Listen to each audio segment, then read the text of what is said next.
Hello again, I am Dr. Flux, and welcome back to General Psychology. In today's lecture, we're going to be talking about effective learning. But before we begin that topic, let's do a quick recap of what we covered in Lecture 1.2. In our last lecture, we explored four major theoretical models of psychology: evolutionary, behavioral, cognitive, and sociocultural.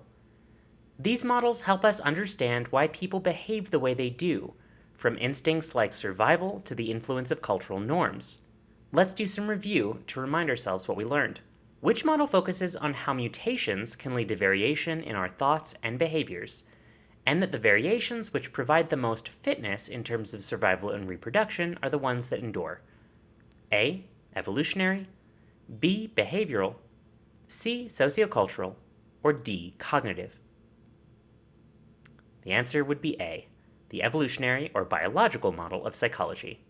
Which model focuses on how our thoughts drive our behaviors? A. Evolutionary, B. Behavioral, C. Sociocultural, or D. Cognitive? The answer here is D, the cognitive model of psychology. In this lecture, we'll be diving into the following ideas. We'll start by taking a look at the importance of mindset. Then we'll take a look at different learning styles, exploring whether they're preferences or really reflections of our ability. We'll discuss studying smart, avoiding self-handicapping, and then we'll conclude with a bit of review. In the last lecture, we used the example of whether we think Crocs are fashionable or not to look at how different psychological models can explain human affect, behavior, and cognitions. Those ABCs, remember? Today, we'll shift gears and focus on something practical. How do we learn effectively? Let's dive in. Whether you succeed or not in a course is not just about intelligence.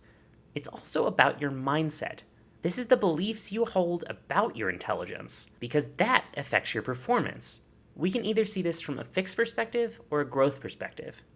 Psychologist Carol Dweck's research has shown that students who believe their intelligence can grow tend to perform better academically. Dweck identifies two mindsets regarding intelligence. The first is a fixed mindset. People with this mindset believe their intelligence is unchangeable. They worry about appearing intelligent and may avoid challenges that could expose their limitations. The second is a growth mindset.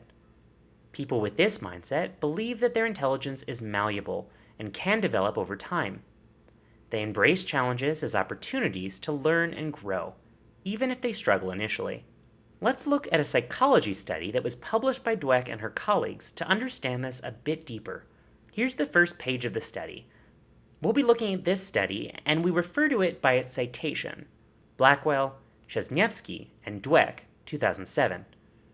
In science, we tend to refer to papers by the authors and the date of publication, rather than the title of the study. The order of the authors is also pretty important. The first author, Blackwell here, is usually the person who drove the study and did most of the work. The final author, Dweck, is usually the author whose lab the work is done in and who was the senior mentor on the project. Middle authors are generally displayed in order of the contributions that they've made, though there's only one middle author here, Chesniewski. In the first study, Dweck and her colleagues assessed the mindsets of several hundred 7th graders, identifying those who believed their intelligence was fixed and those who believed it could grow. Over the next 2 years, they tracked the students' math abilities and observed a significant difference between the two groups. Students with a growth mindset showed steadily increasing math grades over the 2 years, while those with a fixed mindset showed a decline in their math grades. In a second study, the research team wanted to explore whether they could teach this mindset. They randomly assigned students to one of two workshops: a study skills workshop. This workshop taught students effective study strategies, or a growth mindset workshop. This workshop taught students about the brain's ability to form new connections and increase intelligence through learning. By the end of the semester, the group of students who had learned about the growth mindset had significantly better math grades than the group who had attended the study skills workshop. This study demonstrated that teaching students about the malleability of intelligence and encouraging a growth mindset can lead to improved academic performance. It's important to recognize that your mindset is not set in stone. You can actively cultivate a growth mindset by embracing challenges, viewing mistakes as opportunities to learn, and focusing on effort and progress rather than innate ability. By doing so, you can unlock your potential and achieve greater success in your courses, regardless of your perceived intelligence. Let's talk about learning styles. Let's take a poll. What kind of learner are you? Are you A, a kinesthetic learner, B, a visual learner, C, an auditory learner, or D, another type of learner? What if I told you that research would suggest that these differences in learning style don't actually translate into measurable differences in ability? Many students believe that they need information presented in a way that matches their preferred style to succeed. However, there's no experimental evidence to support the existence of fundamental differences in the way people learn based on these self-reported preferences. Although some individuals may have strengths in specific areas, such as verbal or visual skills, studies have found no correlation between these strengths and their reported learning style preferences. The key takeaway is that while you might prefer to learn in particular ways, that doesn't mean that you're incapable of learning through other methods. So, how can we optimize our learning? Studying smart involves using effective, research-backed strategies to enhance learning and retention, rather than simply putting in a lot of time. There's several key principles when it comes to studying smart. The first is active retrieval and practice testing. Instead of passively rereading notes or highlighting text, actively engage with the material by testing yourself. The act of retrieving information from memory strengthens the neural connections associated with that information, making it more accessible in the future. Use flashcards to quiz yourself on concepts and definitions. Create practice tests based on learning objectives or past exams. Explain concepts aloud to yourself or to a study partner as if you were teaching the material. The next principle is distributed practice or spacing. Spread out study sessions over time rather than cramming everything in at the last minute. This allows your brain to consolidate information into long-term memory more effectively. You should review material from previous lectures or chapters regularly. Schedule short, frequent study sessions rather than marathon sessions. Use spaced repetition or apps that help you to review material at optimal intervals. Keep in mind elaborative rehearsal. This goes beyond simply memorizing facts by connecting new information to what you already know.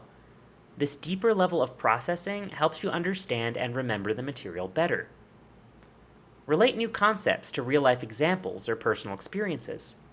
Create visual representations of information, such as diagrams or concept maps. Discuss the material with classmates or study groups to gain different perspectives and solidify your understanding. You'll also want to keep in mind minimizing distractions and managing your cognitive load. Create a study environment that minimizes distractions and helps you to focus. Our brains have limited processing capacity, so reducing extraneous stimuli allows for better concentration and retention. You may think you can multitask, but research shows that when we think we're multitasking, we're often just rapidly switching between tasks, and this can actually take up a lot of energy, impairing our performance. For example, you may think you're great at texting while driving, but you're actually just increasing your cognitive load and interfering with your ability to focus. Not a great idea. When studying, try the following techniques. Find a quiet study space. Turn off notifications on your phone and computer. Use website blockers or apps to limit access to distracting sites or social media. Break down complex tasks into smaller, more manageable chunks to avoid cognitive overload. Finally, building on what we talked about before, adopt a growth mindset. Believe that you can improve your abilities through effort and effective strategies.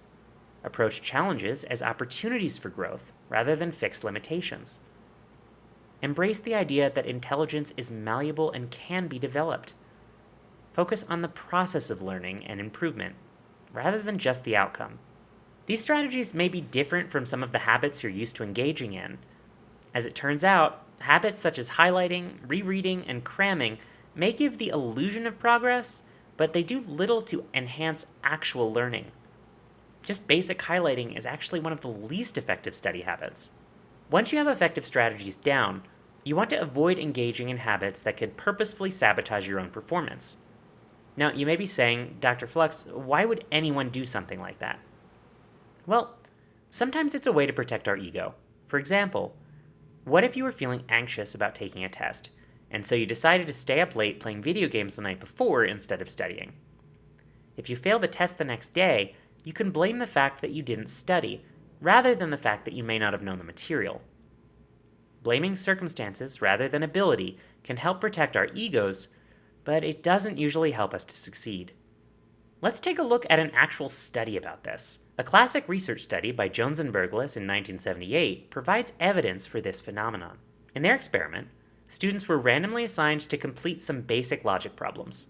Some of them were solvable, and some were completely impossible. Researchers then told all participants that they had performed exceptionally well on the task, regardless of their actual performance. Before a second round of testing, participants were given the choice between two drugs, one that would enhance their performance and one that would impair it. Which drug do you think they chose? The results are actually pretty surprising.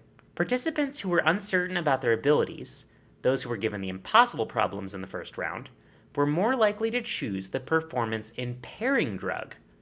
These participants had no idea how they did well in the first task, and so they couldn't reliably predict whether they'd do well on the second task. By taking the performance-impairing drug, if they performed poorly, they could blame the drug rather than their own lack of ability. This helped to protect their pride over having an edge completing the task. Today's lecture has helped us to see how learning is a skill you can develop, and psychology provides the tools to do it effectively. Whether it's embracing a growth mindset, managing distractions, practicing smarter study habits, or avoiding self-handicapping, you have the power to shape your success. Let's take a look at 2 more questions for review before we sign off. What is distributed practice? Is it A, studying in one long session, B, spreading study sessions out over time, C, highlighting important text, or D, skimming material quickly? The correct answer here is B, spreading out study sessions over time. This allows for information to be consolidated and integrated into your base of knowledge more effectively. Why is multitasking ineffective? A, it divides attention and reduces focus. B, it frees up cognitive load. C, it only works for certain people. Or D, it is highly effective. The correct answer is A. Multitasking increases cognitive load by expending excessive energy switching between tasks. This reduces focus and causes us to perform more poorly. Thanks for joining me on this journey into effective learning. Remember to stay curious, stay resilient, and above all, live life in flux. I'll see you next time. Flux out.